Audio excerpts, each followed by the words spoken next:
Oke, assalamualaikum teman-teman. Ketemu lagi dengan Auto Borneo Channel. Video kali ini kita ada perbaikan atau pekerjaan masalah mobil Outlander ya. Jadi untuk mobil Outlander ini keluhannya ada pada setir yang kurang enak. Jadi setirnya bermasalah. Setelah kita lakukan pengecekan itu terjadi kekocakan pada bushing rack steering dan juga rack end-nya ya. Untuk kiri kanan rack end kita ganti. Nah, jadi di sini saya akan sedikit jelaskan untuk teman-teman ya. Khususnya ini untuk para mekanik pemula atau teman-teman yang nekat mau bongkar sendiri untuk copot rack steering ya, copot rack steering. Nah, jadi untuk teman-teman yang sudah tahu atau udah paham ya, mau dilihat videonya silahkan, atau mau dilewatin juga nggak masalah ya. Kita di sini hanya untuk berbagi informasi aja atau sharing informasi, karena informasi ini menurut saya sangat penting ya untuk mekanik pemula, tentunya yang baru menangani pembongkaran rack steering. Ini tidak hanya untuk unit Mitsubishi Outlander ini aja, berlaku juga untuk mobil-mobil yang lain. Nah, tentunya yang udah memakai ini nih, SRS atau airbag system. Nah, jadi pembahasan kita kali ini adalah Oke, kita lanjut. Untuk pembahasan kita kali ini adalah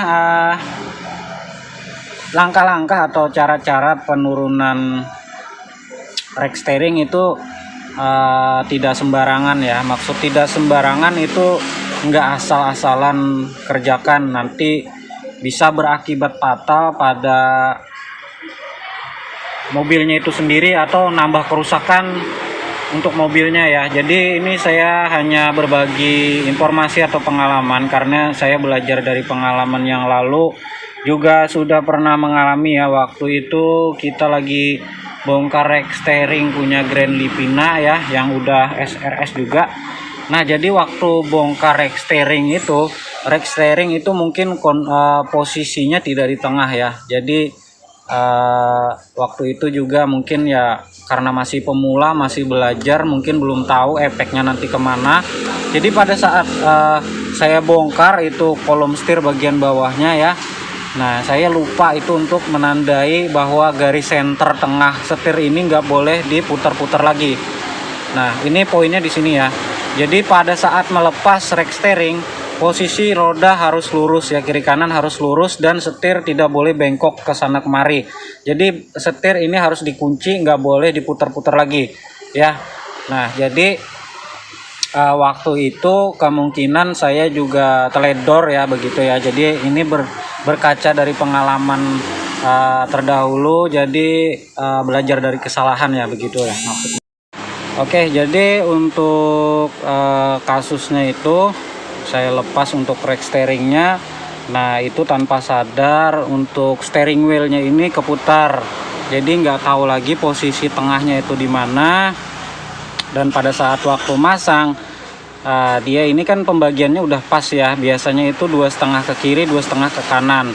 Nah, di dalam di bawah dari SRS ini dia ada namanya itu kabel fleksibel yang berbentuk bulat, ada rumahannya juga yang di dekat saklar lampu.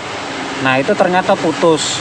Jadi boleh dibilang ini nambah kerjaan ya, nambah kerjaan juga nambah kerugian kita sebagai mekanik, karena kita harus mengganti punya orang ya, karena punya orang mobilnya kan datang bagus, nggak ada nyala lampu SRS atau klakson juga nyala, dan segala macam tombol dari cruise control juga nyala. Nah, pas waktu kita habis melepas rack steering udah bagus, akan tetapi di panel speedometer itu SRS menyala dan klakson juga tidak mau. Jadi ada kesalahan pada saat pemasangan atau human error ya. Nah, jadi untuk menghindari ini saya berbagi pengalaman pada teman-teman agar tidak terjadi hal yang sama yang pernah saya alami. Nah, jadi perlu diingatkan sekali lagi pada saat melepas rack steering pada di bagian bawah, di bagian kolom setir seperti ini ya. Ini kebetulan udah saya lepas. Nih. Nah, ini udah saya lepas untuk bagian bawahnya. Jadi pada saat melepas itu usahakan itu kunci kontak kita cabut dan setir udah terkunci, jangan diputar-putar lagi ya sampai kita nanti pasang lagi untuk rack steeringnya di bagian bawah. Dan usahakan pada saat pemasangan rack steering itu juga pembagiannya kiri dan kanannya untuk asnya itu sama ya, jadi posisi pas di tengah-tengah lagi. Kalau perlu itu kita tandain dengan titik-titik supaya kita tidak bingung pada saat memasangnya nanti. Nah, jadi untuk infonya itu yang bisa saya sampaikan untuk teman-teman, tentunya para mekanik pemula ya, atau mekanik yang baru belajar bongkar rack steering. Jadi jangan asal bongkar, nanti mobil orang tambah rusak gitu ya. Nah, jadi karena saya punya pengalaman yang juga pernah gitu ya, namanya kita mau belajar kan ya pasti ada kesalahan-kesalahan lah. Cuman dari kesalahan itu kita dapat pengalaman. Nah, yang intinya yang saya kasih tahu pada teman-teman sekalian bahwa membongkar rack steering itu tidak semudah yang kita bayangkan kalau belum ada ilmunya. Nah, jadi teman-teman yang mau mau belajar lah gitu ya, mungkin juga sudah ada basic otomotifnya, udah bisa bongkar baut, cuman jangan asal-asalan kalau yang memang tidak ilmunya belum sampai begitu ya, nanti akan terjadi kesalahan-kesalahan yang fatal.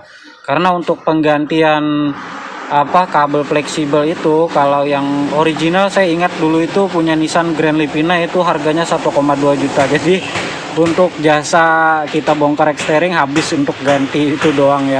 Jadi karena kesalahan itu ya, jadi kita bisa belajar lah. Oke. Nah, jadi mungkin yang bisa saya sampaikan itu dulu pengalaman atau sharing ya tentang pelajaran untuk kita semua, tentunya para teman-teman. Jadi nggak hanya untuk mekanik aja ya, jadi teman-teman yang punya mobil paling nggak juga tahu untuk cara bongkarnya itu seperti apa, biar nanti ada teknisinya, kita juga bisa lihat jangan sampai ada kesalahan begitu maksudnya ya pada mobil kita pada saat lakukan pembongkaran. Makanya kalau kita perbaikan itu kita serahkan dengan yang ahlinya yang udah berpengalaman di bidangnya begitu. Jadi untuk seperti ini saya bongkar udah di rack steering udah di bawah, jadi ini nggak bakalan saya otak-atik lagi untuk setirnya ini ya, ini tetap posisi di tengah. Jadi nanti pada saat masang dia tidak akan melebihi putaran dari ini nih kabel fleksibel yang ada di dalam sini ya. Karena kabel fleksibel ini harganya lumayan, apalagi untuk Outlander ini mungkin sekitar 2 jutaan lebih ya untuk yang originalnya. Oke, mungkin sekian dulu video dari saya, semoga bermanfaat dan berguna untuk teman-teman semua. Bagi yang belum dukung channelnya, silahkan diklik tombol subscribe-nya dan juga notifikasi loncengnya agar kalian berlangganan video kami berikutnya. Oke, salah hilapnya mohon maaf. Apabila ada pertanyaan boleh dicantumkan di kolom komentar. Sekian dulu video dari saya, semoga bermanfaat lagi. Dan sampai berjumpa di video selanjutnya. Wassalamualaikum warahmatullahi wabarakatuh.